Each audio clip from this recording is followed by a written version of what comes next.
Recently, I ran some polls on my channel. Let's bring them up on screen. Now, the first one asked the question, do women who get breast implants lose the right to complain about being objectified? And as you can see here, 72% said yes. This was the top comment. There are exceptions, but in general, it's ironic. It's like buying a Lamborghini and complaining of unwanted attention. Sure, maybe you bought it to enjoy it yourself and not for the attention, but it's really moronic not to consider that said car will bring unwanted attention. Scrolling through the comments section, people generally agree that if a woman gets breast implants, it's likely with the specific intention of getting sexual attention from men, so it's hypocritical for her then to complain about getting that attention. Now, to test for consistency, a week later I ran a different poll where I flipped the genders, and the question on that one was, do men who use their financial wealth to seduce women lose the right to complain about gold diggers? And as you can see, the results are pretty much the same. 80% of people said yes.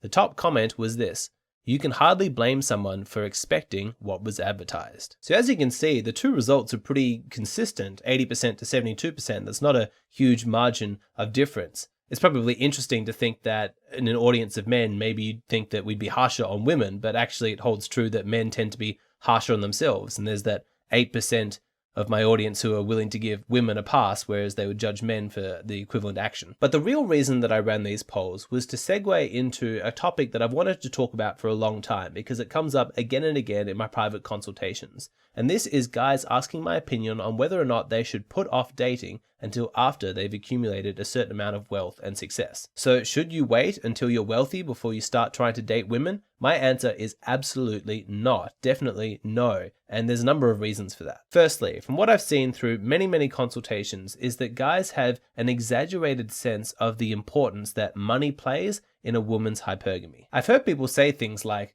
women only care about money. If you're not making six figures, you're basically invisible. Like, guys get paranoid that the only possible chance they have of getting a girlfriend is being really rich. But that is not how hypergamy works. It's much more complex than that. In my personal social life, I can think of many couples that have been together for a long time, many who have children, where the man doesn't earn that much. He works as a musician, as a gardener, as a construction laborer, as a primary school teacher. I'm not denigrating these professions, not at all. These guys have just made lifestyle choices. They didn't want to work 9 to 5 and chase the big bucks. That wasn't that important to them. They didn't really care that much about money. But my point is that they still have girlfriends.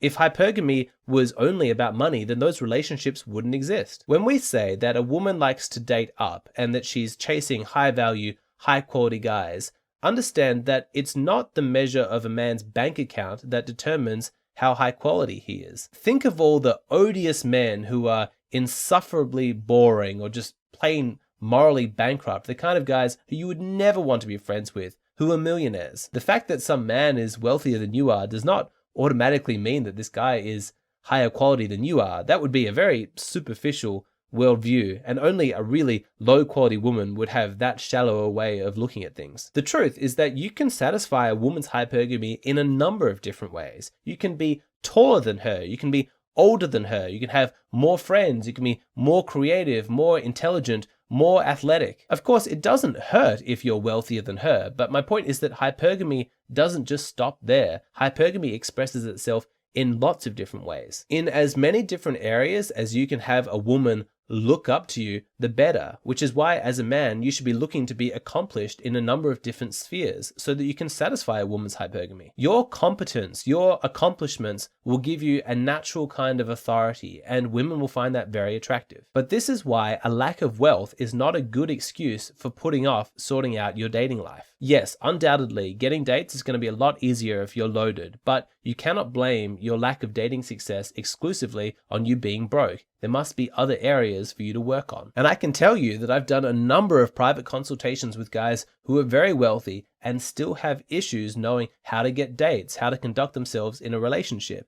So if you have this idea that all you need is a certain figure in your bank account and then suddenly all of your life's problems are going to get fixed and women are going to flock to you, think again. Having money does not fix all of your problems. In fact, it actually creates some. If you're a wealthy guy, you need to be aware of the danger that you're putting yourself in if you're using that wealth as a means of attracting women. To explain what I mean, I'm first going to flip the genders and show you what it's like in reverse with the female equivalent. Remember the initial poll that I showed you? Does a woman who gets breast implants lose the right to complain about being objectified? Let's examine what dating would actually look like for a woman who's considering getting breast implants. Maybe she's really intelligent, she has this sweet, nuanced personality, but she's completely flat-chested, and so she's not getting any attention from men. So she gets plastic surgery, and now she's getting lots of attention. She's going out on lots of dates. But are these guys automatically going to notice her sweet personality and her intelligence? No, they're with her because of her physical appearance. Sure, she might be able to get a boyfriend, but he treats her like a trophy and is always making comments about her physical appearance. And she can't be surprised by this because if she used her physical assets to attract him into a relationship, she can't be surprised when that ends up being the flavor, the theme of their dynamic. If she truly wanted to be valued for who she is, then she needed to resist the temptation to take action to get just any type of male attention, and she should have held out for the specific type of male attention that she actually wanted. Most guys understand this when we're talking about women, but do you see how the exact same logic can be applied to men? Let's say you're not getting any attention from women, and so you come up with an action plan. You start making a lot more money, enough money to buy fancy clothes, to get a fancy car and a really big house. Yes, in all likelihood, you will have more success in the dating market after you've done that. But what if that's not you?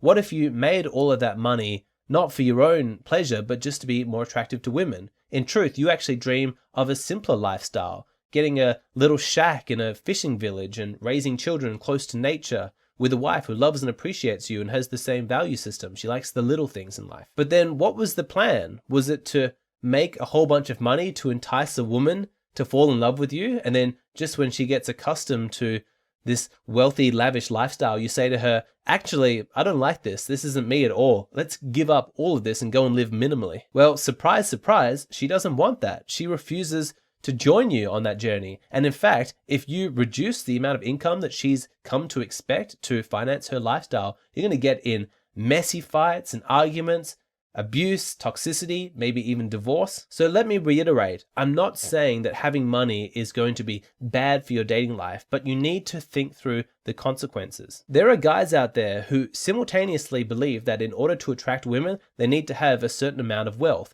and at the same time resent women for judging them purely based on how much money they make. If you want to be appreciated for who you are, then don't use wealth as a means of attracting women into your life. That's not going to work. Flashing your cash around is going to attract gold diggers, no doubt about it. If you use a certain type of bait, don't be surprised when you catch a certain type of fish. I would go even further than that and say that the type of woman who is attracted to you because of your money is probably not the type of woman that you want to be in a relationship with anyway. Every guy is different, and you really need to spend time to really think through, what are my values? What are my priorities? What do I want my life to look like? Some guys will base a lot of their self-esteem based on how much money they bring in. Other guys won't base any, they couldn't care less. But think about this in relation to the type of woman that you want to attract. What do you want her beliefs to be, her values to be? How do you specifically want to be appreciated inside a relationship? And then ask yourself, are your intentions congruent with your actions? When you go out into the dating market, what are the main parts of yourself that you're advertising? When you go fishing, what type of bait are you using? I already know that 80% of you agree with me that if you're primarily using your wealth to seduce women, then you lose the right to complain about gold diggers. How do you apply evolutionary psychology to a long-term relationship? Is the dating market flooded with low-quality women? And should you talk about this stuff with your female friends, or is that social suicide? All of these topics and many more are available exclusively to my Patreon page. This includes my latest video, In today's day and age, what exactly constitutes a date? I talk about what you're communicating when you ask a woman on a date and what are reasonable expectations with regards to formality and thoughts about the future when you're dating a woman as opposed to just seeing her casually. I explain the importance of maintaining an element of mystery in the courtship process and how to frame things so that she pursues you. Lastly, I explain the standards that you should maintain when considering whether a woman is worthy of coming on a date with you and how to put her through those qualifications. If you've been frustrated by this whole Is this a date? Are we dating? What does it mean to go on a date? Phenomenon? Then I highly recommend you check out this video. For every video that I post on YouTube, I post an additional bonus video on my Patreon page. That means that at the moment, you're only seeing half of the total content that I create. If you would like access to the other half, then please go and sign up at my Patreon page. It's just a $5 a month subscription, and you get instant access to a whole bunch of exclusive content. It's a wonderful way to support the channel, and I would love to see you over there.